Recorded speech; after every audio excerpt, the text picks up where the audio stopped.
हैं कि आप भीड़ के जो बलवाई थे, पत्थरबाज थे, उनका क्या मकसद था, उनका क्या उद्देश्य था। पुलिस वालों के पांव में गोली लगी है तो छर्रे लगे हैं, सारी चीज है। अब पुलिस की तरफ से आप बता रहे हो भाई गोली चली है, कोई कह रहा है भाई हम इनसे मार देंगे, हम मरने के लिए भर्ती हो रहे हैं पुलिस में। पथराव भी तो कर रहे थे, कोई तुम्हें जान से थोड़ी मार रहे थे। जैसे एक तो वो हो गया सपा का और एक नवाब इकबाल की तरफ से, दोनों मुस्लिम गुटों में ही आपस में हैं। इसको बदनाम कर दिया। यूपी पुलिस ने 3 मुस्लिम्स की गोली मारकर हत्या कर दी क्योंकि वो प्रोटेस्ट कर रहे थे।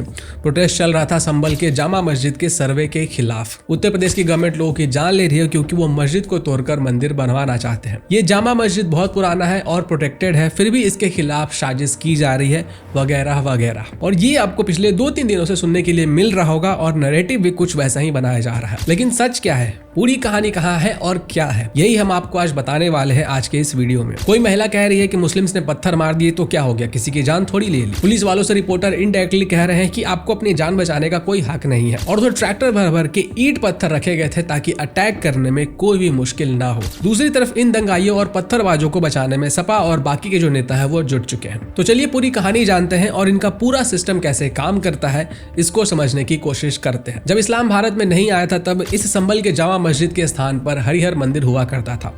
हरिहर मंदिर का मतलब है शिव जी और विष्णु जी का मंदिर, जो कि अपने आप में ही इनक्रेडिबल है।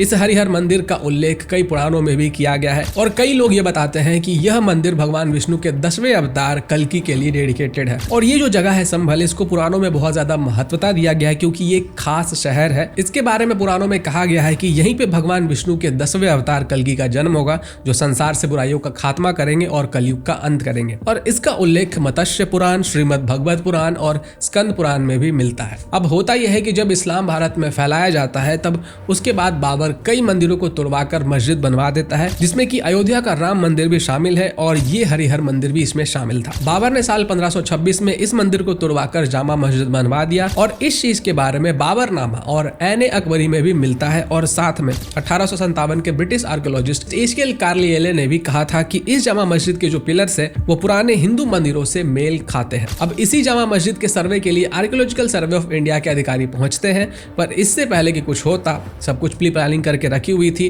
कि क्या करना है, कैसे करना है और कब करना है। और ऐसा मैं नहीं कह रहा हूँ, ऐसा कह रहे हैं ये सारे फैक्ट्स। सर्वे को उस एरिया के मुस्लिम्स और जामा मस्जिद से जुड़े हुए लोग प्रोटेस्ट करने लगते हैं और ये प्रोटेस्ट देखते ही देखते तुरंत पत्थरबाजी का रूप ले लेता है और देखते ही देखते करीब 2000 मुस्लिम तुरंत यहाँ पे जमा हो जाते हैं। इस पत्थरबाजी से पुलिस के ऊपर अटैक किया जाता है और जिससे कई पुलिस वाले घायल हो जाते हैं। तो छर्रे लगे हैं, सारी चीज है, गोलियां, पथराव। वो समय, वो मंजर यदि आप होते तो देखते। इतने लोग थे यहाँ जो प्रभावशाली लोग हैं, यदि वो चाहते तो वो रुक सकते थे। एक आवाज़ पे उनके जब आ सकते हैं तो एक आवाज़ पे रुक नहीं सकते क्या? तो उन्होंने नहीं चाहा रुकना, तो वो 4 घंटे नहीं, 1 घंटा नहीं, कई घंटे तक ये चीज़ चली। तो कुछ लोग उसमें बीच में आके उसको रोक सकते थे, भाई क्या हो रहा है क्या नहीं। पुलिस ने किसी भी मतलब हर तरह का लाउड स्पीकर से बोल करके हर तरीके से पुलिस ने सिचुएशन को, और अपने आप में लगातार हमारे 20-22 पुलिसकर्मी जख्मी हुए हैं। और पूरी स्थिति को देखते हुए भाई स्थिति खराब ना हो कुछ ना हो, जब लगे भाई बिल्कुल ही ऐसी स्थिति है तब भी टीयर गैस का प्रयोग हम करते रहे लगातार। सिचुएशन आउट ऑफ कंट्रोल होने लगता है और इसलिए पुलिस टीयर गैस का भी इस्तेमाल करती है, लेकिन पत्थरबाजों की संख्या इतनी ज्यादा थी कि ये सिचुएशन कंट्रोल में आने के बजाय और ज्यादा टेंस होने लगता है। ये पत्थरबाज गाड़ियों में आग लगाने लगते हैं और कई देसी कट्टा वगैरह लेकर आते हैं और फायरिंग भी करने लगते हैं। इस पूरे सिचुएशन का अंदाजा आप इस बात से लगा सकते हैं कि टोटल 7000 से भी ज्यादा ईंट पत्थर फेंके गए थे और फायरिंग की गई थी, जिसमें 4 लोगों की जान चली गई और पुलिस सुपरिटेंडेंट के साथ 20 और ऑफिसर्स भी घायल हो जाते हैं। एक बात बताओ, पहली बात तो ये है हमें आत्मरक्षा का अधिकार है। हम कोई मरने के लिए भर्ती थोड़ा ही हो रहे हैं पुलिस में। अगर भाई हम इनसे मार देंगे, हम मरने के लिए भर्ती हो रहे हैं पुलिस में। अरे भैया हमारे बच्चे हैं, परिवार है? हमारा परिवार नहीं है? अब इनके लिए ये एक पढ़े लिखे आदमी को और एक इस तरह के जाहिल मार देंगे। आप पुलिस पे पुलिस, अरे आप सिचुएशन देखिए ना, क्या सिचुएशन थी पुलिस की। आप देखते 4 घंटे 6 घंटे, आपने क्यों नहीं विजुअल लिए? इतनी मीडिया वाले थे, मैं आपसे पूछ रहा हूँ। अब जो लोग मारे गए थे वो इन दंगाइयों के चलाए गए बंदूक से ही मारे गए थे, और इस बात की प्रोबेबिलिटी तब और ज्यादा बढ़ जाती है जब पोस्टमार्टम रिपोर्ट आता है। जो बॉडी थी उसके शरीर से वही बुलेट्स मिलते हैं जो इन दंगाइयों ने इस्तेमाल किया था, यानी कि एम्प्टी बुलेट्स। और ये सभी चीजें पुलिस इस्तेमाल नहीं करती है और इससे ये बात और पुख्ता हो जाता है। लेकिन आप ये देखिए कि नैरेटिव कैसे बनाया जाता है। सबसे पहले तो ट्रैक्टर से भर भर कर कई सारे ईंट पत्थर लाकर जमा किए गए, फिर 2000 से भी ज्यादा लोगों की भीड़ को इकट्ठा करके रखा गया। और आप ये जानकर हैरान हो जाओगे कि कुछ मुस्लिम महिलाएं भी अरेस्ट हुई है, क्योंकि इनके ऊपर भी आरोप लगा है कि ये लोग बंदूक चला रहे थे। महिला सशक्तिकरण की बात हमारे प्रधानमंत्री जी करते हैं, लेकिन ऐसे सशक्तिकरण की बात उन्होंने तो कभी भी नहीं की। अब जैसे ही ये खबर बाहर आता है कि कुछ मुस्लिम्स मारे गए हैं, उनके ऊपर गोली चली है और वो गोली लगने से मरे हैं, तब सोशल मीडिया के ऊपर ये बात फैला दिया जाता है कि यूपी पुलिस ने गोली मारा है और गवर्नमेंट मुस्लिम्स को सिर्फ इसलिए गोली मार रही है क्योंकि वो लोग प्रोटेस्ट कर रहे थे। तो अब क्योंकि पत्थरबाजी हो चुकी थी, पुलिस पे अटैक हो चुका था, पुलिस घायल भी हो चुके थे और दंगाइयों में से ही उनके कुछ ही लोग मारे गए थे उन्हीं के गोली के कारण, और सोशल मीडिया पे पुलिस और गवर्नमेंट को ही ब्लेम कर दिया जा चुका था। तो अब समय आ चुका था इन दंगाइयों को व्हाइट वॉश करके बचाने का। तो अब सोशल मीडिया पे इन दंगाइयों को ही विक्टिम बताया जाने लगता है और समाजवादी पार्टी के लीडर अखिलेश यादव जैसे लोग कहते हैं कि ये सब तो जानबूझकर करवाया गया है ताकि यूपी का माहौल खराब हो सके। अखिलेश जी, माहौल खराब क्या होता है वो तो तब पता चला था जब आपके पिताजी ने राम भक्तों पे गोलियां चलवाई थी। अब उसी एरिया के एक व्यक्ति ने बताया है कि इस पत्थरबाजी में 2 गुट शामिल थे और उनकी आपस में दुश्मनी थी और उन्हीं के कारण ये लोग मारे गए, क्योंकि वो दोनों गुट एक दूसरे से अक्सर नोकझोंक करते थे, जिसमें एक गुट समाजवादी पार्टी के नेता का था और दूसरा गुट मस्जिद के लोगों का। ये आपकी दुकान कब से है यहाँ? और 30-35 साल। ये जो विवाद जामा मस्जिद वाला हुआ, इसके बारे में कुछ बताइए। बस ये सर्वे के ऊपर ही हुआ बस ये।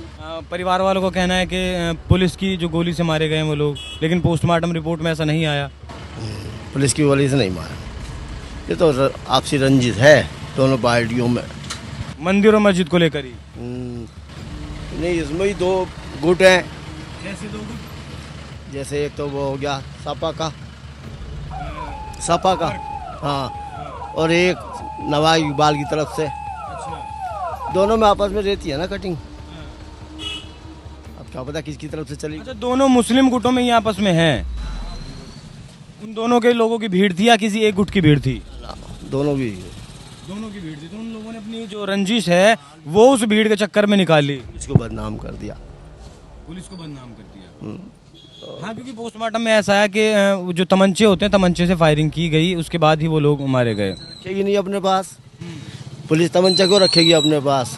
तमंचे तो पब्लिक के पास होते हैं। लेकिन अब आप लोग सोचिए कि ब्लेम यूपी पुलिस और यूपी गवर्नमेंट के ऊपर आया और इन दंगाइयों को पूरा व्हाइट वॉश कर दिया गया, और अभी भी ये नैरेटिव बनाया जा रहा है कि भाई पत्थरबाजी हुई तो कोई गलत बात थोड़ी हुई, किसी की जान थोड़ी ले ली गई है। और दूसरी तरफ कांग्रेस के एक नेता ने बताया है कि राहुल गांधी ने एक मीटिंग के दौरान बोला था कि अगर उनकी गवर्नमेंट पावर में आती है तो वो राम मंदिर के डिसीजन को रिवर्ट कर देंगे, ठीक उसी तरह जैसे उनके पिता राजीव गांधी ने शाहबानो केस को रिवर्ट किया था। अब ये सभी चीजें कितना ज्यादा सीरियस है आप समझ गए होंगे। किस तरीके से दंगा करने वालों को विक्टिम बताकर बाद में व्हाइट वॉश करके गवर्नमेंट और पुलिस को ही ब्लेम कर दिया जाता है, ये भी आपने देख लिया। 1 मिनट के लिए बस ये सोचकर देखिए कि सेंट्रल गवर्नमेंट में अगर कांग्रेस होगी और उत्तर प्रदेश के अंदर अगर समाजवादी पार्टी का रूल होगा तो देश का हाल क्या होगा। बाकी आप लोगों में से कोई अगर संभल का है तो भाई वहां के सिचुएशन के बारे में कमेंट करके जरूर बताना, ताकि लोगों को भी पता चले कि वहां की ग्राउंड रियलिटी क्या है।